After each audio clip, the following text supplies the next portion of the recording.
Estrada, ito ba yung pinirmahan mo bago ka umalis? We will show the...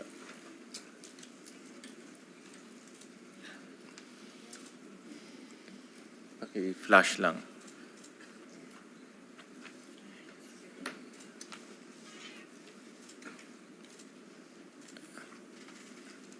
Ito ba yung pinirmahan mo?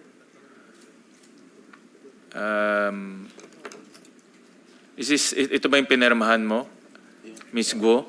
Go hopping.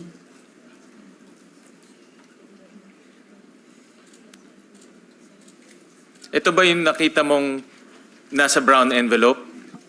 Yes po, Your Honor. Ito yung nakita mo sa brown envelope? Yes po. So ito yung sinabi ni Go Huaping na pinirmahan niya bago siya umalis. Tama? Miss Go? Sen, ako po yung pumirma. Yung date po, hindi ko po alam po yung sa date. But, Madam Chair, ang conclusion ko, personal conclusion ko dito, first, nagsinungaling si Attorney Galicia. No? Dahil hindi ito pinirmahan sa harap ni Attorney Galicia. Definitely, nagsinungaling siya at dapat siyang kasuhan rin ng DOJ. Number two,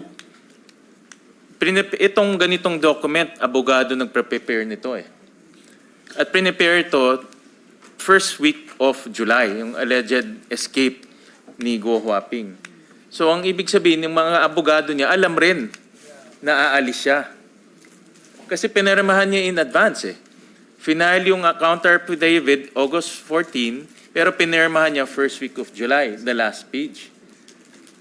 Typically, typical sa atin yan, pag ginawa yung counter affidavit, babasahin mo muna bago mo pepirmahan. Diba? Nagko-correct pa nga tayo along the way kung tama yung ginagawa. Pero obviously dito, alam na nila na aalis siya, kaya kung tama yung kwento ni Go Huaping, pinirmahan niya ahead of time ito. No? At alam ng abogado niya, o may at least meron silang idea, kasi bakit naman yung pepirmahan ahead of time? To almost 1.5 ahead of time. Diba? Tanungin natin si attorney Maybe we can ko. ask Attorney, Attorney Ko. alam nyo ba na paalis na yung kliyente nyo, si Alice Dialgo o Go Huaping, nung maaga niyang, at a month and a half early nga, sabi ni Senator Sherwin, niya hinanda yung kanyang signature page sa later nyong ida-draft na counter affidavit. Your Honor, we really have no knowledge, Your Honor. In fact, Your Honor, we were only able to finalize the counter affidavit last August 14, on the same day that we forwarded the same to her secretary, Your Honor. At bakit nyo finoward pa kay Ms. Kath? Bakit hindi diretso kay Go Huaping na siya naman yung kliyente nyo?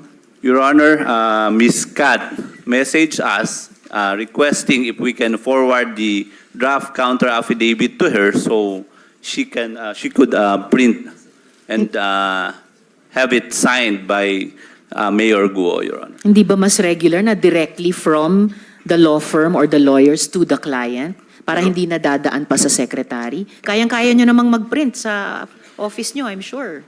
Yes, Your Honor, but that was the request of our client through her secretary. But Madam Saka, Chair, just one, Senator Madam Chair. Joel.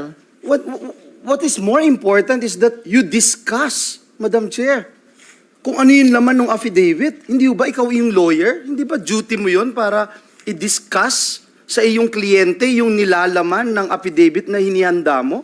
And Isn't in it- fact, it's your Senator duty, Joel and Your Honor? Attorney Ko, sobrang sakto naman ang formatting ng affidavit na to. Saktong-sakto. So, talagang signature page lang ang hinihintay na ikabit sa last page. Ganun ba talaga ang trabaho ng firm sa pag-draft ng counter affidavit para sa kliyente? Your Honor, if I recall it correctly, we sent the complete draft of the counter affidavit, including the signature page, Your Honor. No, hindi yun po ang nangyayari.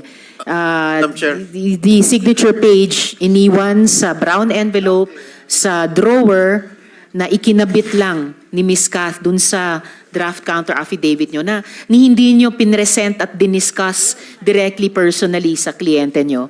SB Pro Tempore. Attorney, how did you prepare the counter affidavit? Your Honor, we reviewed all the records, Your Honor. Did you consult Alice? in the preparation of your counter affidavit? We had limited communication with the Honorable Mayor at that time, Your Honor. Why limited, Attorney Ko? We were just calling her, Your Honor. How were you calling her? Through cell phone, Your Honor. Pero bakit limited yung communication?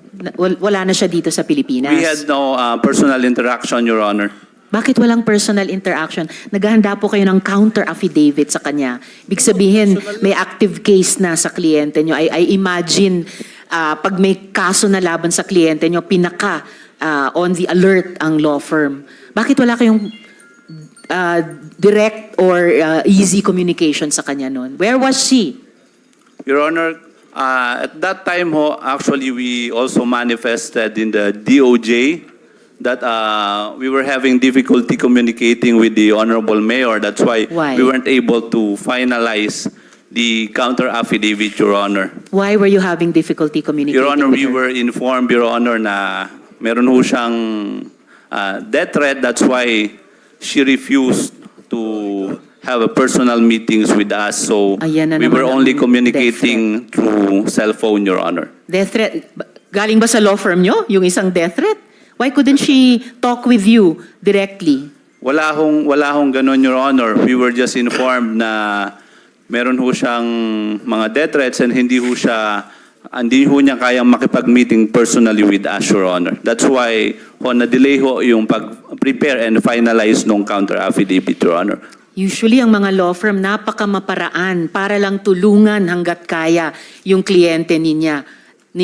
And in fact, there was even media work that was able to be done, facilitated by the law firm, even when nasimula na namin ang investigasyon dito sa Senado. Kaya ang hirap talagang paniwalaan na you cannot even explain to us bakit kayo hirap mag-communicate sa kliyente.